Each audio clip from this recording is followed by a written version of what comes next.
Welcome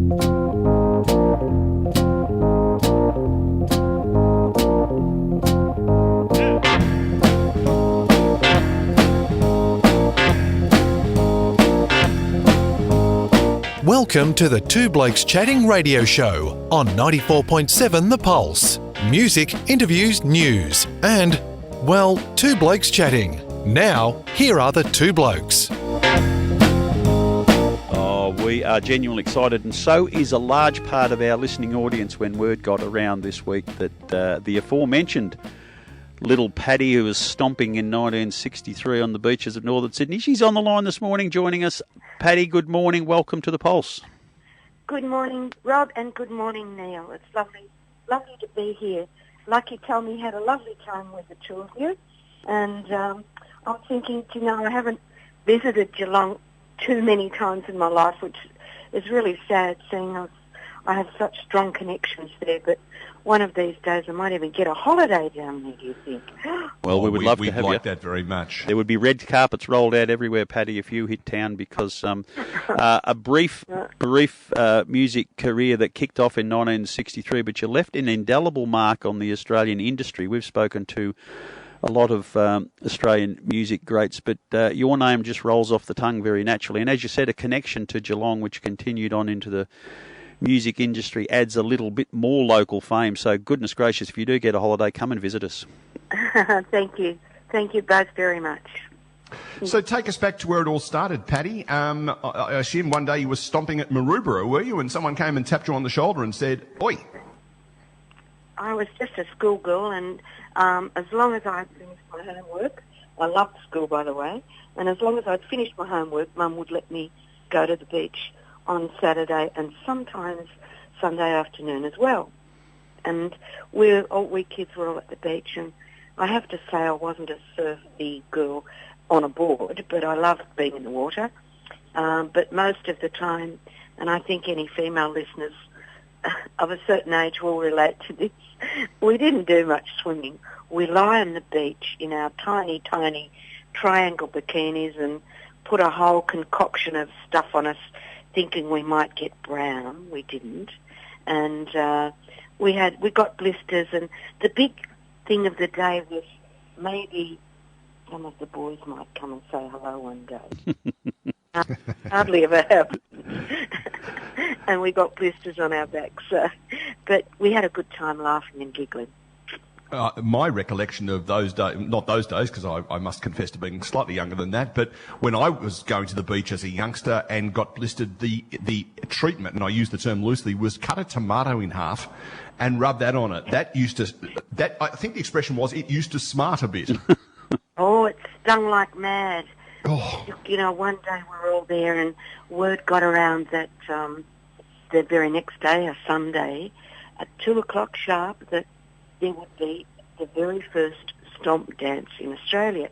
And we knew about surf music because of the Beach Boys, and we'd kind of been, figuring that we created the stomp, the actual dance. I don't know if we did, but we claimed it as ours.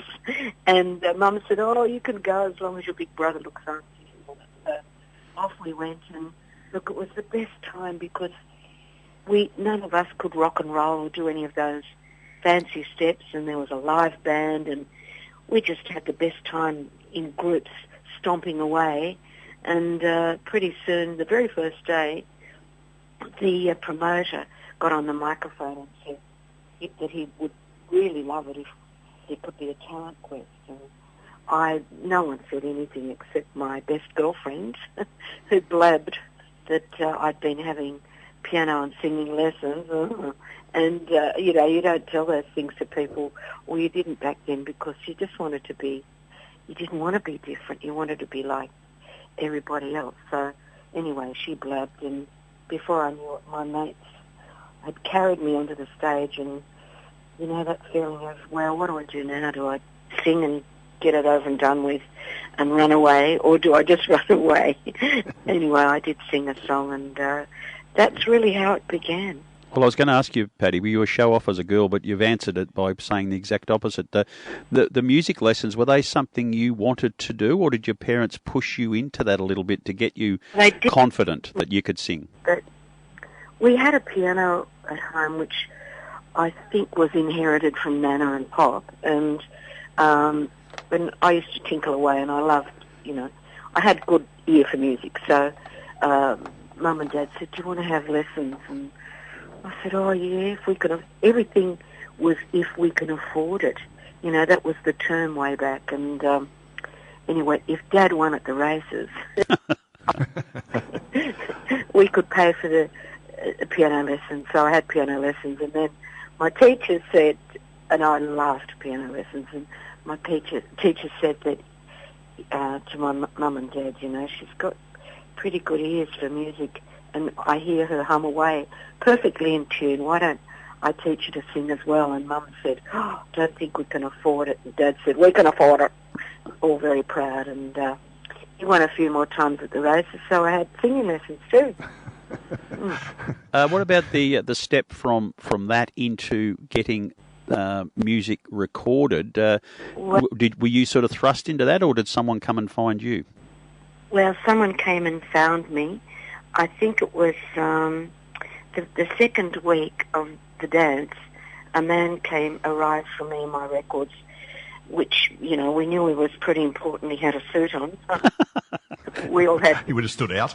Some jeans and T-shirts and no shoes, and he stood at the door, and we didn't know who he was and didn't really care, but someone in the band had told this person, his name was Joe Halford, that there was a cute little kid who could sing, and I'd been convinced that I should sing again the next week, and anyway, he came up to me and said, would you introduce himself, very nice man, would come to EMI Records one day after school and audition. I said, oh, no thank you. I said, no thank you. I want to be a doctor. I didn't want to be a singer, because I liked singing, but I didn't, like you said, I wasn't a show-off. I didn't have that in me. And he persevered, and after about 3 weeks, Mum and Dad did take me into EMI Records after school, and there you go, that's how it started. The initial success that you had, did it change the way you were, not so much turning you into show-off, but it give you a lot of confidence to perhaps take the world on a bit differently?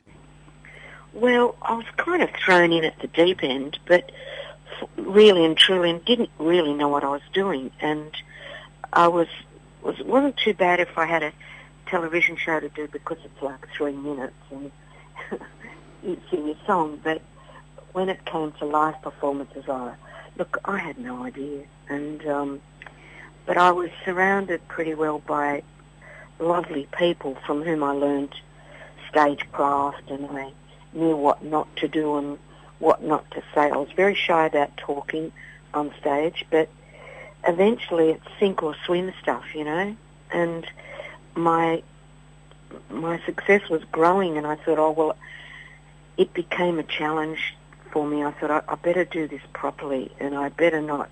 I'll be letting too many people down if I muck up, So I did try very hard to improve and become an actual performer, which I did. It took a while, my shyness was there all the time, and, when you're what you think is a pretty groovy, progressive kid, people who showed off were nowhere, you didn't, they were the kind of people you didn't like, and you didn't want to be like them. So it was a big turnaround for me.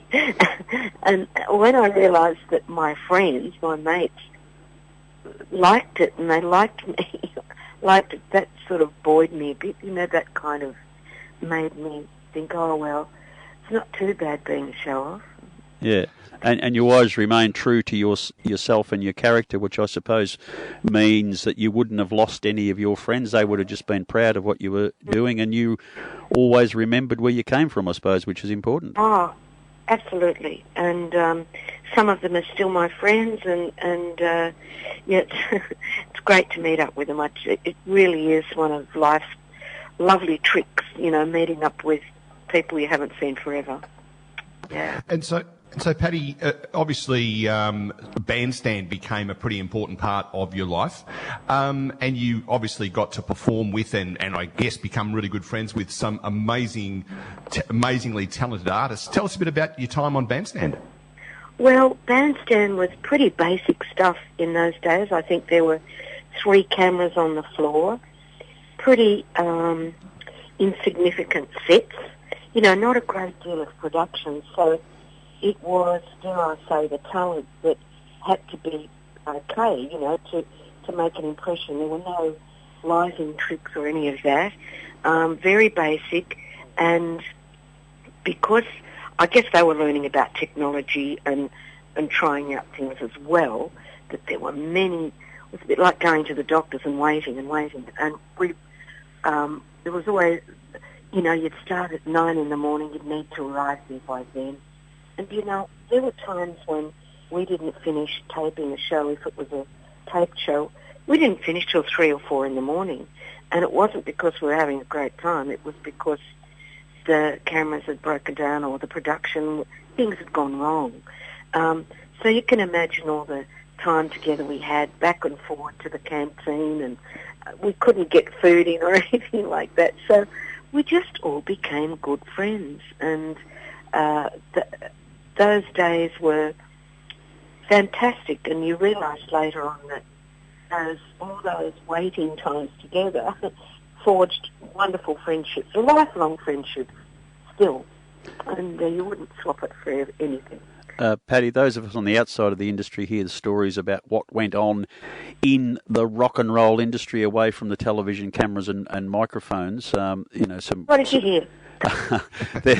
there were some terrible tragedies with icons lost at an early age because they were dabbling in stuff. Was that part of a world that you saw, avoided, or dabbled, or how did you go in that part of behind the scenes world? I have to say, especially I saw none of that. As a young girl on tour, 14, 15, 16, with the Cold Joy show, I was so protected, probably more protected than my parents might have, No, you can't go to that party, you can't do this. And I just did as I was told, and they, look, all I ever saw were people having a great time, maybe, a few drinks, lots of drinks sometimes, but drugs were not a part of those times. It was only, much later that I even heard about people maybe taking drugs. So that really did come much later, unless I'm being very blind and naive. I just wasn't part of the world I was in. And given that you were so young, Pattie, you would have been mixing with people who were obviously a bit older. Was there anyone else of your sort of age group that you could buddy up with in that environment? The only people that of my age group that I became very close to were the Bee Gees, or the twins, Morrison and Robin, and we were exactly the same age, and we were great mates, and if I toured with them, the 3 of us would always sit in the back of the car and sing, and they were great harmonisers, and I was able to harmonise too, and that was just fun. And when we weren't touring, I lived at Mascot, and they lived at Bronte, and I don't know where I guess they were given by their mum and dad was it a 16mm or 8mm camera, and we used to go down to Bronte Beach. There was a park there, and we'd write scripts and plays of goodies and baddies. I mean, how childish, and it was great fun. And we would act out the plays we'd written. So that was the 3 of us being silly and having a great time. But the rest of the people were usually about 10 years older than I am, and I am, and so they were wonderful to me. I can never complain about any of them. They were just beautiful to me. They treated me magnificently, and as I said, I learnt so much about performing from them, but very, very protective. So yes, they were friendships that I made with them, and of course, as time went on, the 10 years difference meant nothing. So, yeah, good mates now. We're terrific. And so, therefore, being the youngest of the troop, and obviously the little Pattie tag was fairly obvious, there was no point at any stage where you thought, you know what, I think I'll become Patricia Amphlett or Pattie Amphlett. I'd just stick with little Pattie? Whatever it was, I just was used to it. And that was kind of a nickname because Patricia was almost a common name. And so there were 3 Patties in my group of close friends, and the small one, that's me, a medium-sized one, and a tall one. That's how we differentiated. But no one was called Patricia. We were all shortened our names to Pattie. But I don't even think about it, to be quite honest. Yeah. Pattie, the trips to Vietnam, performing for troops, was that something that you sought to do, or did the offer just come through other connections? No, I was at home with Mum one day. I just turned 17, and Mum answered the phone, and it was one of those calls where you heard Mum go, "Oh, I don't know. I'll have to ask her father." Yeah. Common reply to something quite serious. And anyway, when she got off the phone, I said, "What was that, Mum?" She said, "Oh, it was a man from the government, Department of Defence, asking for your dad and my permission for you to go to Vietnam because there's a bit of a war over there," she said. "They want you to sing for the forces, the troops." I said, "Oh, wow," because I wasn't thinking in a noble way. I was thinking, it's overseas. I've never been overseas. And I've been all over Australia lots. But anyway, it was a bit of a long story, but I won't go into it. But eventually, after many phone calls, my dad, he hit the roof. He didn't want me to go. Mum was on my side. And eventually Cold Joy and the Joy Boys had agreed to go, and Mum and Dad knew that I'd be very well looked after if I went with them. And it was a government trip. They were very special trips in those days, and indeed I was looked after very well, and it was a life-changing experience, I have to say. And little did we know that we'd be forever associated with the Battle of Long Tan, from which we were evacuated, and the rest is history. And it's that part of our involvement in, and I'm paying credit to our soldiers when I say this.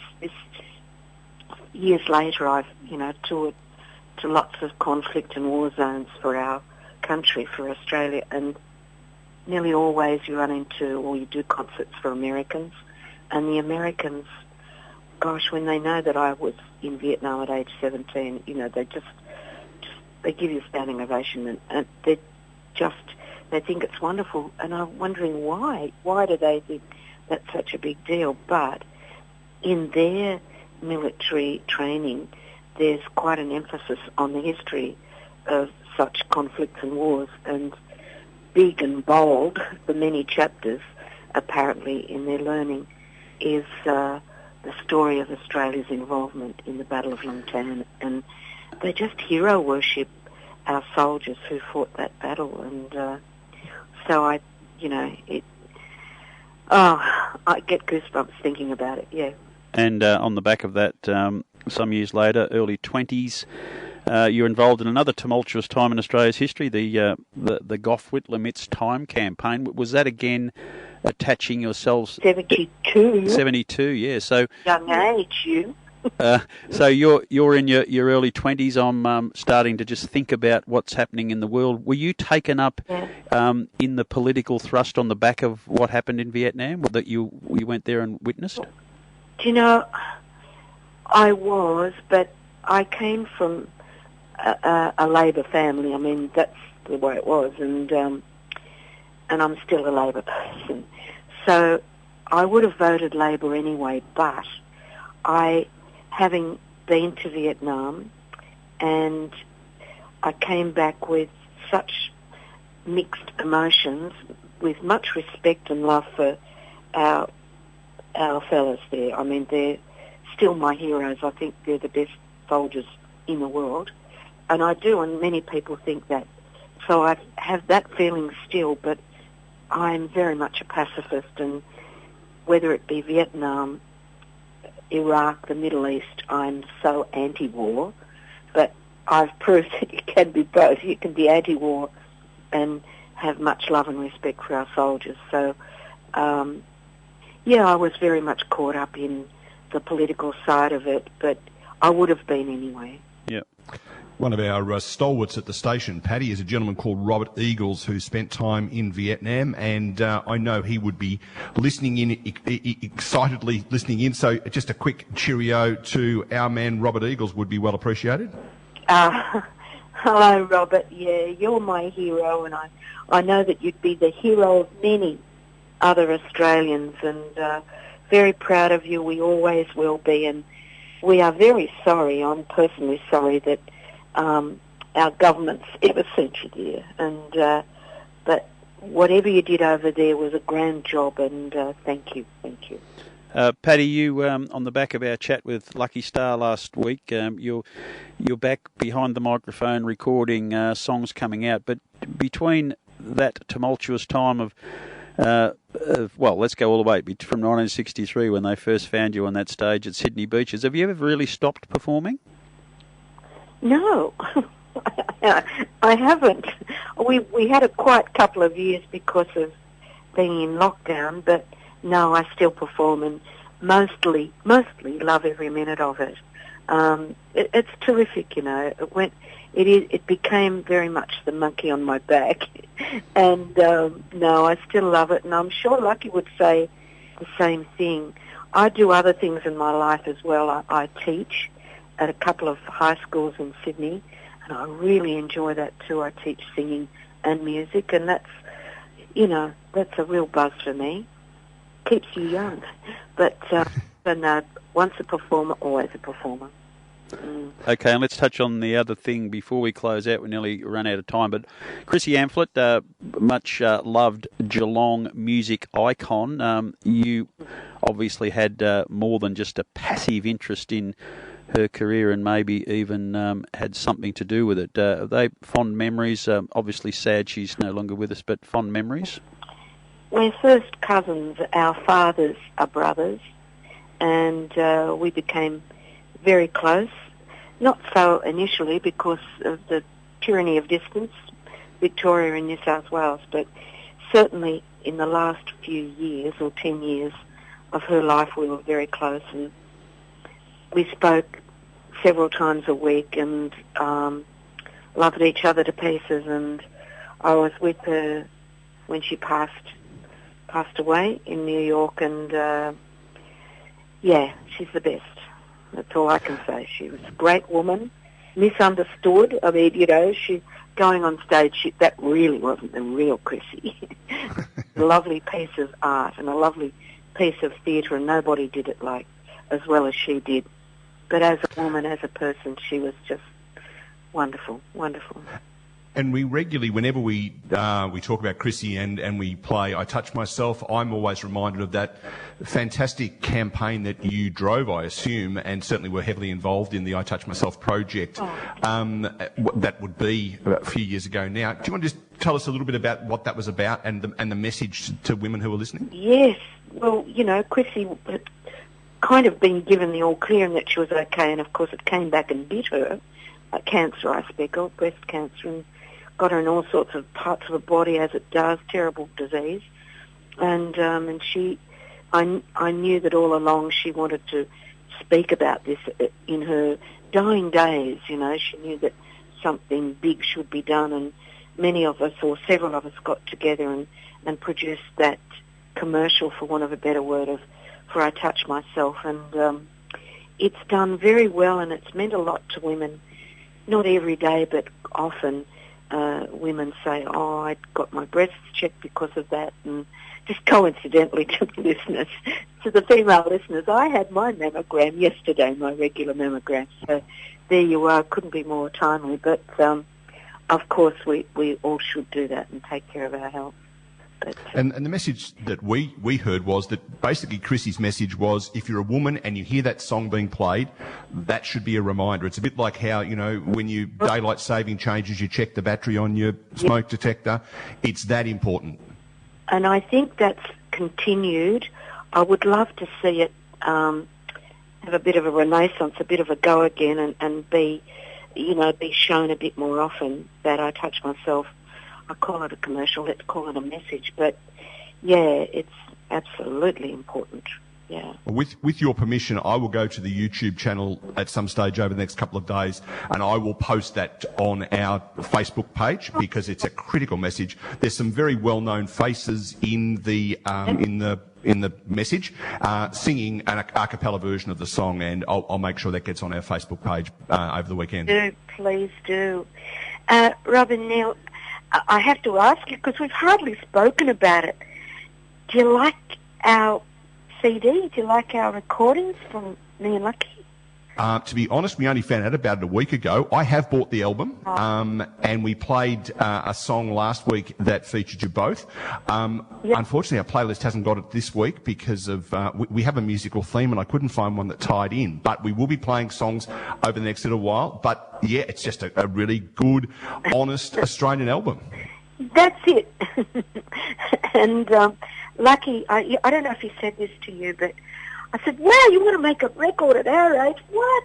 And he said, I want to make something that I can feel very proud of. And I thought, well, that's probably the best reason ever. And it is okay. It's pretty good. And hopeless at listening to my recordings because I'm terribly critical. But I did listen with some fresh ears the other day. And, yeah, it's pretty good. Yep. Yeah.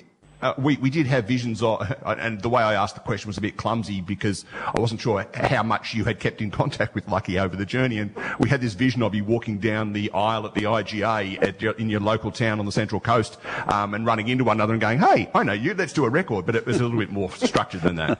Oh, no, we've sort of stayed in touch well and truly over the years.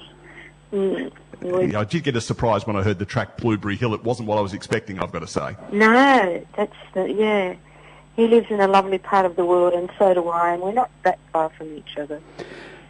Pattie, you like many Australian music icons that Neil and I have had the privilege of interviewing. I think the most astounding thing is you've achieved so much public adulation, but you remain ridiculously humble and grounded and natural. Is that obviously by the way you talked about your early life? It's an easy thing to do, but have you found it easy to do despite all the success that you've had over the journey? Oh, look, why would you want to be any other? I wouldn't.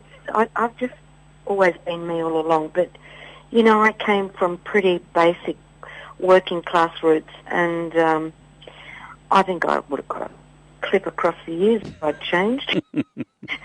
You can't get a big head when you come from those sort of backgrounds, and I'm very pleased that I've come from that background. Very pleased indeed.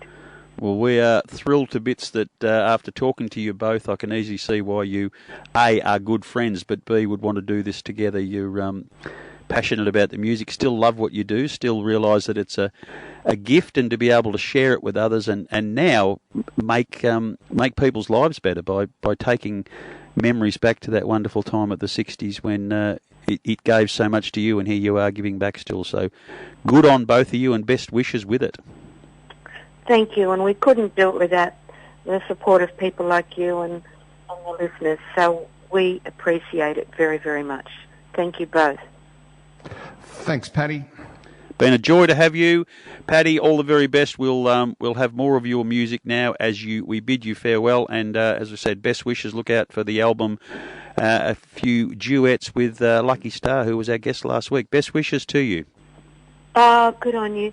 Many thanks, and enjoy the rest of the day, year, whatever. Okay. Thanks, Pattie. Good on you.